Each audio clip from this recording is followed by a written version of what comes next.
অন্যান্য ফলমূল বা শাকসবজির বীজ থেকে চারা গাছ তৈরি করা কোনো সময় সাকসেসফুল না হলেও টমেটো গাছ এর একদম বিপরীতধর্মী। আপনারা চাইলেই খুব সহজেই টমেটো থেকে টমেটোর চারা গাছ তৈরি করে নিতে পারেন। তবে এক্ষেত্রে বীজ লাগানোর জন্য সামান্য কয়েকটি বিষয় মাথায় রাখতে হবে।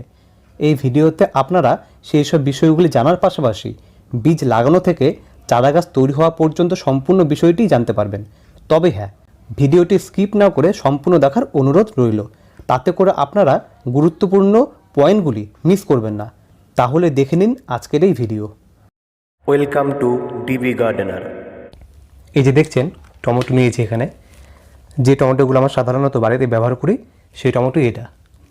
তো এটাকে আমরা আগে ছোট ছোট পিস করে কেটে নেব।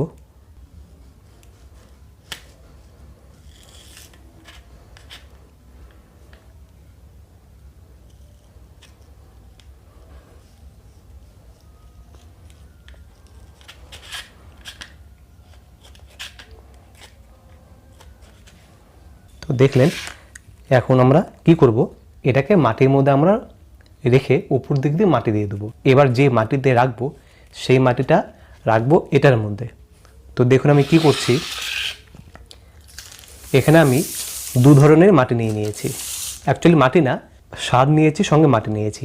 এটা হচ্ছে যে আমাদের সাধারণ মাটি, আর এটা হচ্ছে যে ভার্মি কম্পোস্ট। কী করেছি, 60% সাধারণ মাটি নিয়েছি, 40% নিয়েছি ভার্মি কম্পোস্ট। প্রথমে এই দুটোকে ভালো করে মিশিয়ে নিতে হবে।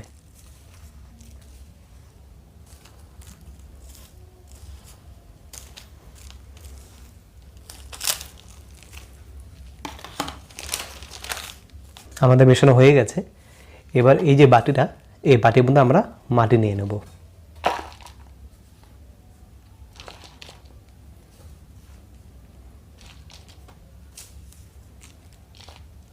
এই যে দেখলেন মাটি নিয়ে নিলাম। এবার এই মাটির উপরে আমরা যে টমেটোগুলো কেটেছি সেগুলোকে দেখুন রেখে দিচ্ছি।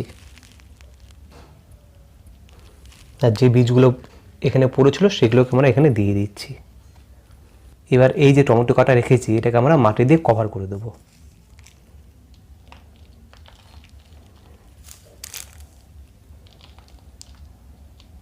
এবার কি করব, উপর থেকে আমরা হালকা করে জল ছিটিয়ে নেব। জল ছিটিয়ে এটাকে ছায়াযুক্ত এরিয়াতে রেখে দেবো যতক্ষণ না আমরা দেখছি যে চারা গাছ বেরোচ্ছে।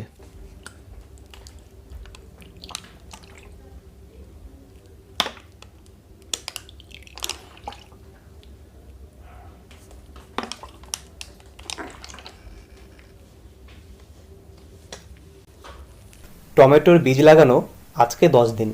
10 দিনে দেখুন টমেটোর বীজ থেকে কত সুন্দর চারা গাছ বের হয়েছে। এক্ষেত্রে একটা কথা মাথায় রাখতে হবে, মাটি যাতে কোনোভাবে শুকিয়ে না যায়। ওপর থেকে দেখে যদি মনে হয় মাটি শুকনো, তাহলে হালকা করে জল ছিটিয়ে দেবেন। এক্ষেত্রে এটাও মনে রাখতে হবে জলের পরিমাণ যেন কোনোভাবে বেশি না হয়, তা না হলে টমেটোর বীজ এবং ছোট্ট চারা গাছের গোড়া পচে যাওয়ার সম্ভাবনা বেশি। আজ 15 দিন। 15 দিনে দেখুন আমাদের গাছ কত সুন্দর ও সতেজ আছে। আপনারাও একইভাবে খুব সহজেই টমেটো থেকে টমেটো চারা গাছ তৈরি করে নিতে পারবেন। তাহলে বন্ধুরা, ভিডিও এ পর্যন্তই। যদি ভিডিওটি ভালো লেগে থাকে তাহলে অবশ্যই লাইক, কমেন্ট এবং শেয়ার করতে ভুলবেন না। আর এমনই নতুন নতুন গার্ডেনিং সম্পর্কিত ভিডিও দেখার জন্য নিচে থাকা সাবস্ক্রাইব বাটনে ক্লিক করে পাশে থাকা বেল আইকনে ক্লিক করে নোটিফিকেশনটি অন করে দেবেন। তাতে করে এই চ্যানেলে যখনই নতুন নতুন ভিডিও আপলোড করা হবে তখনই সেই ভিডিও নোটিফিকেশন সবার আগে পৌঁছে যাবে আপনাদের কাছে। নমস্কার।